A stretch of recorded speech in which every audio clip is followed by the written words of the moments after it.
IAS अधिकारी संजीव हंस और गुलाब यादव हंसते नजर आ रहे हैं। अब गुलाब यादव और संजीव हंस को आमने सामने बैठाया गया है। 30 सवाल पूछे गए और पहले 20 सवाल का जवाब उन लोगों ने दिया, लेकिन बाकी टाल बटोल करते नजर आए। एक एक सवाल ऐसा पूछा गया जिससे पर्दाफाश हो जाएगा। संजीव हंस से पूछा गया कि आपने महिला वकील को इतनी करोड़ रकम क्यों दी थी। गुलाब यादव को जब जल संसाधन का ठेका मिला था उस वक्त आपकी उसमें क्या संलिप्तता थी, आप उस वक्त उस विभाग में थे।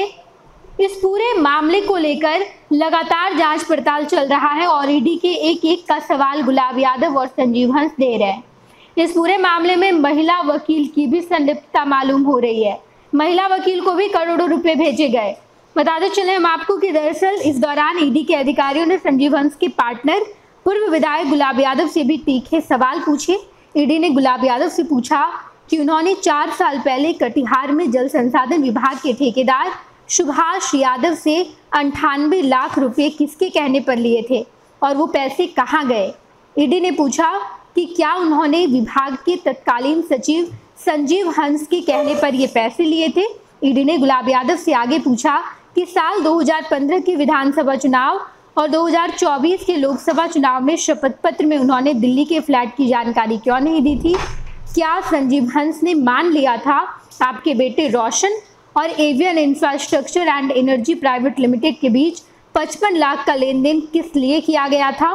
पुणे में संजीव हंस की पत्नी मोना हंस और उनकी पत्नी अंबिका यादव सीएनजी पंप चलाती है।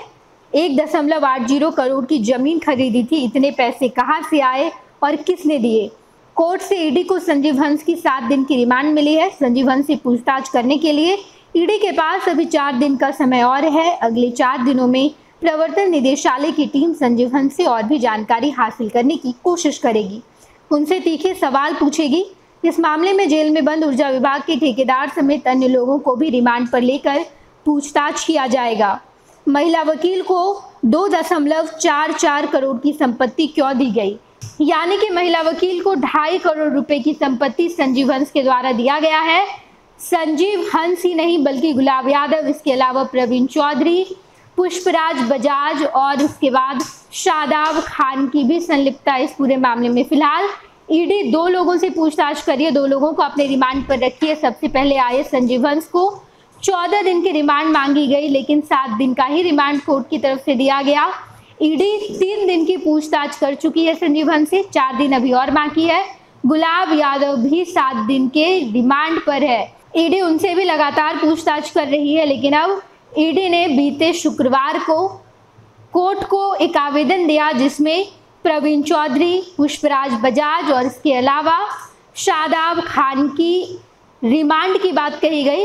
ईडी ने कहा कि हमें 14 दिन के रिमांड पर इन तीनों को भी रखना है और पूछताछ करना है, लेकिन कोर्ट की तरफ से कहा गया कि हम आपको 7-7 दिन के लिए दे सकते हैं।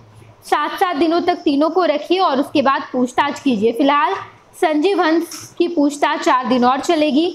गुलाब यादव की अभी 6 दिन और होनी है। इसके अलावा बाकी 3 लोगों को भी रिमांड पर रखा जाएगा और उनसे पूछताछ किया जाएगा। ये तीनों मिडिल मैन की भूमिका में थे। संजीव हंस और गुलाब यादव से ये भी सवाल किया गया कि आप बताइए आप दोनों दोस्त कैसे बने, ये दोस्ती पार्टनरशिप में कैसे बदली। उसके बाद अंबिका यादव और संजीव हंस की पत्नी मोना, इन दोनों की दोस्ती कैसे हुई। उसके बाद गुलाब यादव की पत्नी अंबिका यादव और संजीव हंस की पत्नी मोना, ये दोनों पार्टनरशिप कैसे बन गए। उसके बाद दिल्ली में इतना कारोबार इन दोनों के नाम पर कैसे है।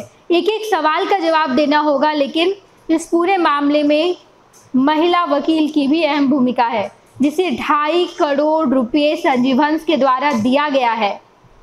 इसके अलावा गुलाब यादव भी संजीव हंस के सिफारिश पर संजीव हंस सेट करते थे और गुलाब यादव पैसा उठाते थे।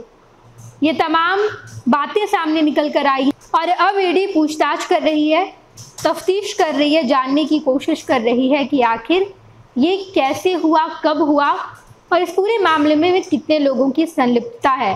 गुलाब यादव के परिवार के और भी सदस्य इस पूरे मामले में शामिल हो सकते हैं, ये भी खबर निकलकर सामने आई है।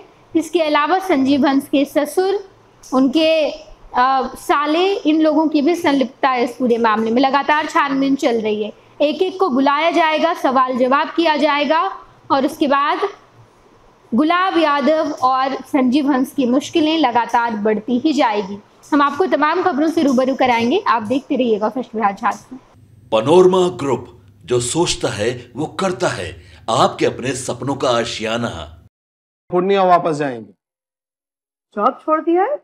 मतलब ये घर कैसे चलेगा? हम करेंगे क्या? और माँ बाबूजी क्या बोलेंगे? इसलिए मैं एक और मिठाई का डब्बा लाया। अपने बिजनेस के लिए लोन अप्रूव हो गया। अरे लोन अप्रूव हो गया वो तो ठीक है, लेकिन पूर्णिया में हम रहेंगे कहाँ? अपना घर भी तो नहीं है वहाँ। इसलिए तो एक और मिठाई का डब्बा अलग से लाया हूँ। हमने पूर्णिया में घर ले लिया है, पूर्णिया के ई होम्स पैनोरमा में। पूर्णिया में पैनोरमा ग्रुप लेकर आए हैं ई होम्स पैनोरमा। बड़ा घर, आलीशान जिंदगी और अत्याधुनिक सुविधाओं के संग। अरे अरे, अब क्यों मुंह मीठा करवा रही हो? क्योंकि हम घर वापसी जो कर रहे हैं। घर वापसी की खुशी पूर्णिया में ई होम्स पैनोरमा के संग। E homes panorama, luxurious lifestyle redefined. Bharatiya Janata party का सदस्य बनने के लिए 8800002024 पर मिस्ड कॉल करें। निवेदक, भारतीय जनता पार्टी, बिहार।